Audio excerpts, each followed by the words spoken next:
ఇదిగోమ్మా. నీకెంత ధైర్యం రా? నిన్నగాక మొన్న దుకాణం తెరిచినోడివి, సీనియర్లమైన మేము ఇక్కడ ఉండగా నువ్వు మేడంకి టీ ఇస్తావా? ఇటీయే పోదర్వా.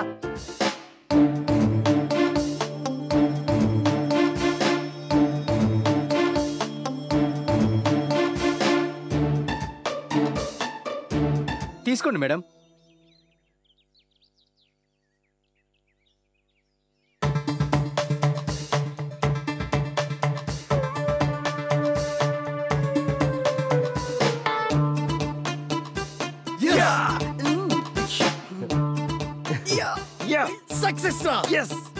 ఇక దీనికో అరగంట వరకు మేల్కోరాదు. ఈ లోపు ఎవరో ఒకరు సెలెక్ట్ అయిపోతారు. ఇప్పుడెంత రిలాక్స్డ్ గా ఉందో. ఏయ్ వాడొస్తున్నాడు. సుభాష్ నాకు చెప్పినట్టు వాడిన తల వెంట్రుక తీసుకోవడానికి ట్రై చేస్తాడు, కానీ మీరు అస్సలు బయటపడొద్దు. అమ్మయ్యా, మంచి మూడ్లో ఉన్నట్టున్నారు. బాగున్నావా వెంకటలక్ష్మి? బాగున్నాను, కానీ మీరు వెంకీ అదిగో త్యాగి పిలుస్తున్నాడు. ఎక్కడా? అదిగో అక్కడ. అలాగే వచ్చాక మాట్లాడతా సత్యబాబు. అలాగే. అమ్మయ్యా బతికించో. శ్రేణి, నీకు హెయిర్ క్లిప్ అంటే ఇష్టం కదా, అందుకే తెచ్చా. ఇదిగో. బాగుందా? అవునరా సత్యబాబు, నిజం చెప్పు, ఇది కొన్నావా దొరికిందా? కొన్నామండి, చెప్పానుగా 30 రూపాయలని. ఇంకో మాట చెప్పు. చెప్పాక నీకేది కావాలన్నా కొనిస్తాను చెప్పు. పోనీ నిజం చెప్పేసి తల వెంట్రుకే అడిగితే? ఏంటి నిజం చెప్పాలా అబద్ధం చెప్పాలా అని ఆలోచిస్తున్నావా? ఇందాక బస్సులో వస్తుంటే నా ముందు సీట్ లో ఒక అమ్మాయి కూర్చుంది. ఆ అమ్మాయి జైల్లో నుంచి క్లిప్ నీకు ఇద్దామని. ఇప్పుడు నేను అడిగింది ఇస్తావా ఇవ్వా? ఓకే అడుగు. నీ తల్లో ఒక్కటంటే ఒక్కటి వెంట్రుక కావాలి. సారీ, అది కుదిరే పని కాదు. అన్యాయం శ్రేణి. నేనేమైనా మనలు అడిగానా, మాణిక్యాలు అడిగానా? వాటితో చేతబడి ఎవరు చేయరు, వెంట్రుకలతోనే చేస్తారు.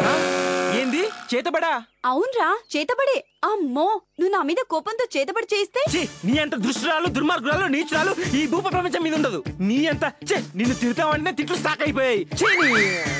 సార్ చెప్పండి, ఎవడు వాడు? వాడేం చదువుతున్నాడు? వాడి ఇల్లు ఎక్కడ? వాడెవడు? అదే మిమ్మల్ని ప్రేమిస్తున్నాను వేధించేవాడు. చెప్పండి. ఈ నిప్పు నిరంజన్ అంటే ఏంటో వాడికి తెలిసేలా చేస్తాను. సార్, బండి కడిగావా? బండి సంగతి తర్వాత, ముందు మేడం గారు. నువ్వు బండి సంగతి చూడు, నేను మేడం గారి సంగతి చూస్తాను. అయ్యా నిప్పు నిరంజన్ గారు, కాస్త నేను చెప్పేది ఆలకిస్తారా? చెప్పండి. ఇందాక నేను కాలేజ్కి వెళ్తుంటే. ఏం చదువుతున్నారు? ఎంటెక్కా బీటెక్కా? ఎంటెక్ బీటెక్ చదివే వాళ్ళకి నేను లెక్చరర్ని, కాస్త నేను చెప్పేది వింటారా? లెక్చరరా? ఐసి. చెప్పండి.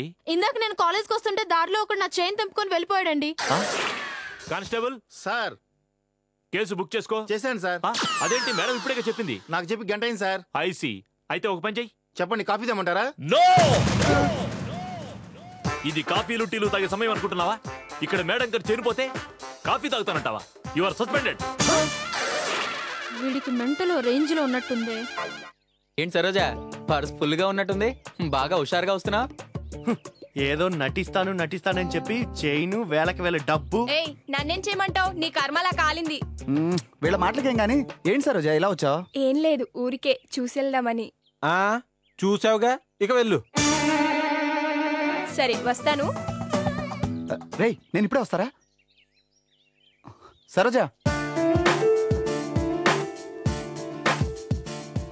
చూడు సరోజా, నీకెప్పుడు ఏ అవసరం వచ్చినా ఏ మాత్రం మొహమాట పడకుండా నన్ను అడుగు, నేను ఇస్తాను. ఓకేనా? ఇదిగో అమ్మకు మందులు తీసుకెళ్ళు. వద్దులే గజా, వాళ్ళు ఇచ్చారుగా, సరిపోతుంది. అమ్మకి తగ్గిపోతుందిలే. డబ్బు లేదని జబ్బు ఆగిపోతే ఇక లేనిదే ఉంది సరోజా. అప్పుడు డాక్టర్ల దోపిడీలు ఉండవు. తీసుకో. చాలా థ్యాంక్స్ గజా, వస్తాను. జాఫర్, ఏమైందన్నా? ఏంటన్నా, బాగున్నారా? మేడం, వీళ్ళు తెలుసా మేడం? వీళ్ళు నాకు చాలా బాగా తెలుసు నాన్న. పాపం 5 స్టార్ హోటల్లో ఇవ్వాల్సిన పార్టీ. అమ్మా తల్లి, అన్నం పెట్టిన వారికి దండం పెట్టమన్నారు, దండం పెట్టిన వారికి అన్నం పెట్టమన్నారు. ఇప్పుడు నేను దండం పెడుతున్నా, అన్నం పెడితే పోతా. ఏదో కుర్రతనం. మాట్లాడరేంట్రా? నేనెవరిని నాన్న శిక్షించడానికి? పనిష్ చేసేవాళ్ళు చేస్తారు.